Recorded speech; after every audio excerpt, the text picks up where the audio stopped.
হাতে করে একটি মোরগ নিয়ে সেই রাজার সামনে উপস্থিত হলো। তখন রাজা মশাই বলল, কি ব্যাপার, এই মোরগ নিয়ে তুমি আমার কাছে আসছো কেন? তখন সেই লোকটি বলল, রাজা মশাই, আপনার নামে বাজি ধরে এই মোরগটি আমি জিতেছি, তাই খুশি হয়ে উপহার হিসেবে এই মোরগটা আপনার কাছে নিয়ে আসলাম।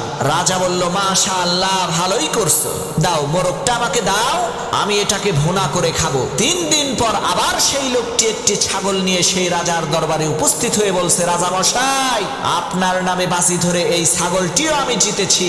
রাজা খুশি হয়ে বলল, ও আচ্ছা, তাই নাকি, দাও, আমি এটাকে কাবাব বানিয়ে খাবো। পরের দিন সেই লোকটি অন্য আরেকজন লোককে সাথে করে নিয়ে রাজার কাছে এসেছে। তখন রাজা মশাই তাকে বলল, কি ব্যাপার, আজকে কি তুমি আমার জন্য কিছুই নিয়ে আসনি? তখন লোকটি বলল, রাজা মশাই, আজকেও এনেছি, এই যে দেখেন, এই লোকটার সাথে আপনার নামে বড় একটা ষাঁড় গরু বাজি ধরছি, দুর্ভাগ্যবশত বাজিতে আমি হেরে গেছি। এখন এই লোকটি আপনার কাছে এসেছে তার ষাঁড় গরুটা নিতে, দয়া করে লোকটাকে বড় একটা ষাঁড় গরু দিয়ে দেন। লোকটার এই কথা শুনে রাজা মশাই বলল, সর্বনাশ, বলিস কি, তুই তো আমারে ফাঁসাইয়া দিলি।